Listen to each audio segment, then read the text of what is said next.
माता की, भारत माता की, भारत माता की, वंदे वंदे वंदे। आज के इस रोड शो कार्यक्रम में उपस्थित भारतीय जनता पार्टी के लोकप्रिय प्रत्याशी श्रीमान राजेश नाइक जी,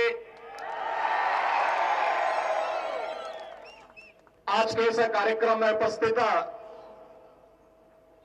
श्रीमान बी नागराजा शेट्टी जी, बी देवदास शेट्टी जी, भारतीय जनता पार्टी के आज के इस मंच पर उपस्थित spoke person and others members, उपस्थित भाइयों बहनों, आप सबने जिस उत्साह के साथ कर्नाटक असेंबली के चुनाव के दौरान इस रोड शो में भाग लिया है, मैं सबसे पहले आप सभी उत्साही कार्यकर्ताओं का हृदय से अभिनंदन करता हूं। भाइयों बहनों, कर्नाटक असेंबली का चुनाव हम सब के लिए अत्यंत महत्वपूर्ण है। एक एक सीट का अपना महत्व है, और महत्व इसलिए पूरे देश के अंदर जितनी भी राष्ट्र विरोधी ताकतें हैं, वे सब का सब मिलकर के एक ही उन लोगों का लक्ष्य रह गया है कि किसी भी प्रकार से बीजेपी को सत्ता में आने से रोको। वे गरीबी के खिलाफ नहीं लड़ सकते, वे भ्रष्टाचार के खिलाफ नहीं लड़ सकते, वे अराजकता के नहीं लड़ सकते, वे गुंडागर्दी के खिलाफ नहीं लड़ सकते, वे जिहादी तत्वों के खिलाफ नहीं लड़ सकते। वे इन सब को प्रश्रय देते हैं, और इसीलिए वे लोग केवल और केवल भारतीय जनता पार्टी से लड़ना चाहते हैं। आप सभी कार्यकर्ता बंधुओं का, नागरिक बंधुओं का, समाज के प्रबुद्ध जनों का दायित्व बनता है कि आज जब असेंबली के इस चुनाव में हम सबको कर्नाटक स्टेट के भाग्य का फैसला करने का अवसर हमारे पास आया है, तो हम सब विकास की पक्षधर, सुशासन की पक्षधर, नौजवान, किसान, महिलाएं और समाज में प्रत्येक तबके के हितों का संरक्षण करने वाली भारतीय जनता पार्टी के प्रत्याशियों को चुनाव जिता करके भेजें। भाइयों बहनों, जब मैं कर्नाटक आता हूं तो मुझे एक बात बहुत साफ दिखाई देती है, और वो ये कि यही स्थिति आज से हजारों वर्ष पहले तब भी थी जब मर्यादा पुरुषोत्तम भगवान श्री राम अयोध्या से 14 वर्ष के वनवास के लिए गए थे, और उस समय भगवान राम का सबसे विश्वसनीय सहायक कोई मिला था तो कर्नाटक में जन्मे अंजनी पुत्र श्री हनुमान थे। मैं इस युवा शक्ति को देखता हूं तो मुझे बजरंगबली श्री हनुमान की ताकत स्पष्ट नजर आती है। आप में इतनी ताकत है कि आप लोग कांग्रेस के भ्रष्टाचार की लंका को ढा सकते हैं।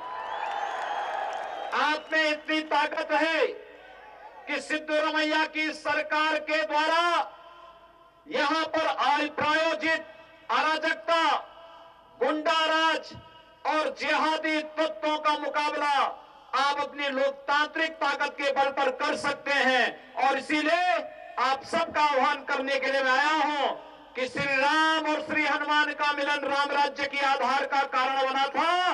एक बार पुनः कर्नाटक के अंदर राम राज्य की उस धारणा को पुनः स्थापित किए जाने की आवश्यकता है। भाइयों बहनों, मैं पिछले 5 वर्षों के कर्नाटक के विकास में गिरावट की तस्वीर को तो स्पष्ट देखता हूं। मुझे दिखता है पिछले 5 वर्षों में सर्वाधिक किसानों ने कर्नाटक के अंदर आत्महत्या की।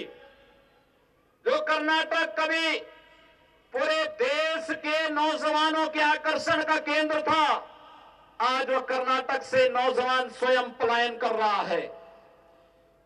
जो कर्नाटक कभी सुरक्षित था, आज उस कर्नाटक में जिहादी तत्व सिर चढ़ करके बोल करके बीजेपी और संघ परिवार के निर्दोष कार्यकर्ताओं की निर्मम हत्या करते हैं। और जिस कर्नाटक में हर व्यक्ति अपने आप को सुरक्षित महसूस करता था, आज वहां पर राजनीतिक कारणों से झूठे मुकदमे दर्ज करके गुंडा एक्ट की कार्रवाई निर्दोष कार्यकर्ताओं के ऊपर दर्ज की जाती है। हम सब आपको आश्वस्त करने के लिए आए हैं। मुझे बताया गया कि कांग्रेस का जो प्रत्याशी, जो वर्तमान में सिद्धरमैया सरकार में मंत्री भी है, उसने अपनी ताकत का दुरुपयोग करते कैसे यहां के संघ परिवार से जुड़े हुए विद्या भारती से जुड़े हुए विद्यालयों के खाद्यान्न को, मिड डे मील को, जो कि मंदिरों से जुड़ा हुआ था, उसको बंद कराने का कार्य किस तरीके से अपनी शक्ति का दुरुपयोग करते हुए किया है। कैसे स्वास्थ्य की सुविधाओं से यहां के बच्चों को उसने वंचित रखा है और किस प्रकार से उसने बीजेपी और संघ से जुड़े हुए कार्यकर्ताओं पर झूठे मुकदमे दर्ज किए हैं। हम सब आपको आश्वस्त करने के लिए आए हैं। बीजेपी की सत्ता में आने के बाद विद्या भारती के विद्यालयों में मिड डे मील फिर से बहाल करने की कार्रवाई की जाएगी।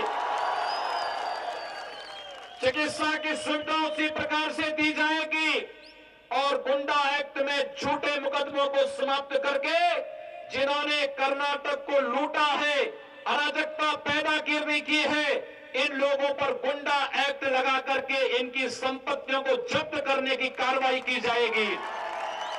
भाइयों बहनों, कांग्रेस आज अपनी अराजकता की चरम पर पहुंच चुकी है। मुझे अफसोस होता है इस कांग्रेस पर। और बापू महात्मा गांधी ने ठीक ही कहा था, आजादी के बाद उन्होंने कहा था कि कांग्रेस की प्रासंगिकता समाप्त हो गई है। और मुझे लगता है बापू के इस सपने को आप पूरा कर दीजिए, कर्नाटक को कांग्रेस मुक्त कर देंगे, दक्षिण से कांग्रेस हमेशा के लिए समाप्त हो जाएगी। और भाइयों, एक अवसर है आप सबके पास जब आप इस सपने को साकार कर सकते हैं, क्योंकि कांग्रेस का मतलब आज करप्शन हो गया है, कांग्रेस का मतलब आज क्राइम हो गया है, कांग्रेस का मतलब आज कास्ट हो गया है, कांग्रेस का मतलब आज कॉमनल हो गया है। कांग्रेस आज इस देश के लिए स्वयं एक चुनौती बनी हुई है, एक समस्या बनी हुई है। इस समस्या का समाधान आवश्यक है और इसलिए भारतीय जनता पार्टी ने इस चुनाव में अपने प्रत्याशी दिए हैं। मुझे प्रसन्नता है, भीषण गर्मी में आप लोग जिस उत्साह के साथ इस रोड शो कार्यक्रम में उपस्थित हुए, लेकिन याद रखना, आपका जो विरोधी है, जो यहां पर सिद्धरमैया सरकार में मिनिस्टर भी रहा है, स्वयं सिद्धरमैया की सरकार और उसके मिनिस्टर, ये सब बड़े मायावी हैं। मायावी का मतलब आप जान रहे होंगे, ये बड़े षड्यंत्रकारी हैं। आप देख रहे होंगे किस तरीके से लोग मतदाताओं को लुभाने का कार्य कर रहे हैं, चुनाव आचार संहिता का दुरुपयोग कर रहे हैं।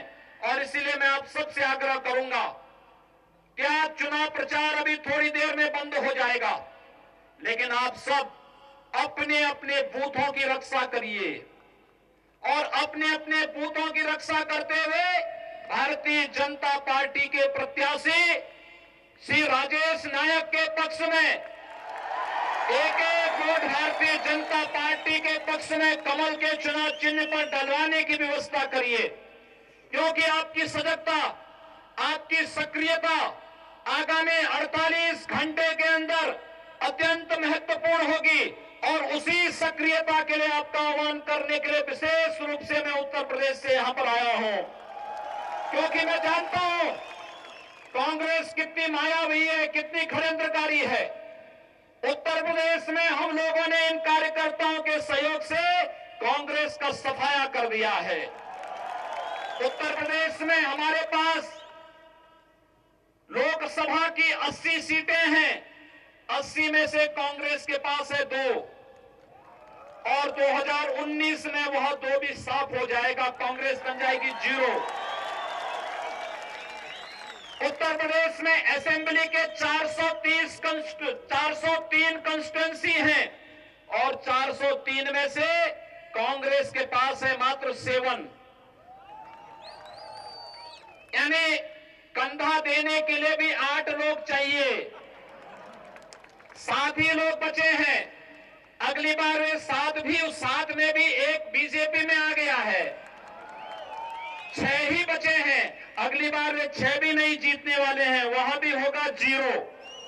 और इसलिए उत्तर प्रदेश में अगर कांग्रेस 0 हो सकती है तो कर्नाटक में भी कांग्रेस को 0 किया जाना चाहिए। ये देश के हित में है, ये राष्ट्रपिता महात्मा गांधी के सपने को साकार करने के लिए आवश्यक है, क्योंकि उन्होंने कहा था आजादी के समय कि अब कांग्रेस की आवश्यकता नहीं, कांग्रेस को मुक्त कर देना चाहिए, कांग्रेस को समाप्त कर देना चाहिए। और मैं आप सबसे अनुरोध करूंगा, मैंगलोर के किनारे यहां समुद्र के तट पर है, कांग्रेस को यहां से उठा करके समुद्र में विसर्जन कर दीजिए। राजेश नायक को कमल चुनाव चिन्ह पर भारी मतों से चुनाव जिताने की अपील आप सबसे करते हुए अपने अपने बूथों पर भारतीय जनता पार्टी के प्रत्येक मतदाता को मतदान करने के लिए आप सभी लोग अभी से लग करके कार्य करेंगे।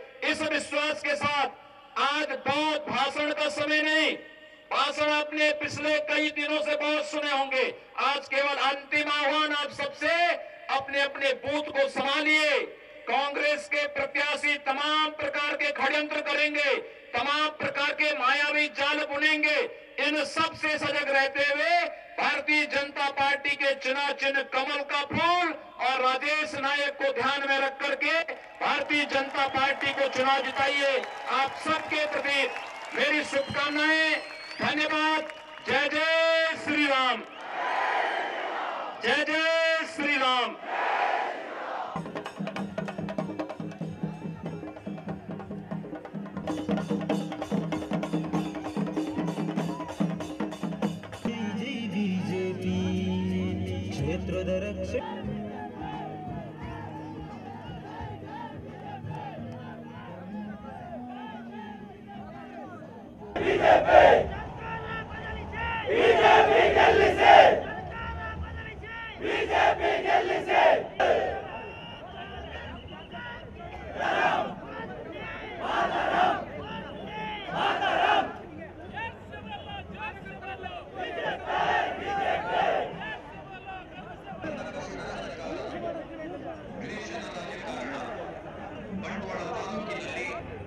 ಅಭಿವೃದ್ಧಿಗಾಗಿ ಬಿಜೆಪಿ, ಕರುನಾಡ ಪ್ರಗತಿಗಾಗಿ ಬಿಜೆಪಿ.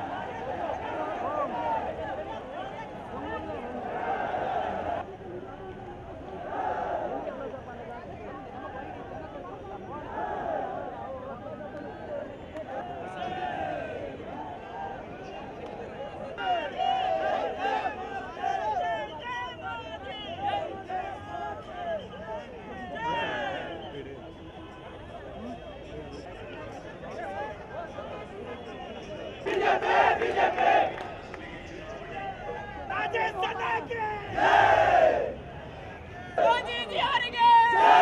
बोलो भारत माता की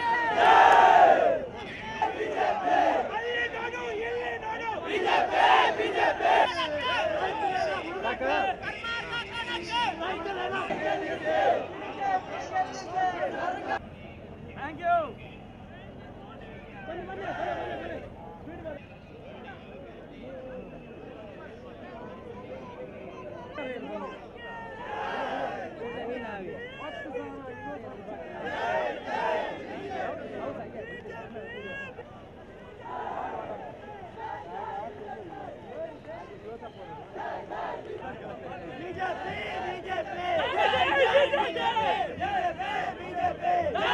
बीजेपी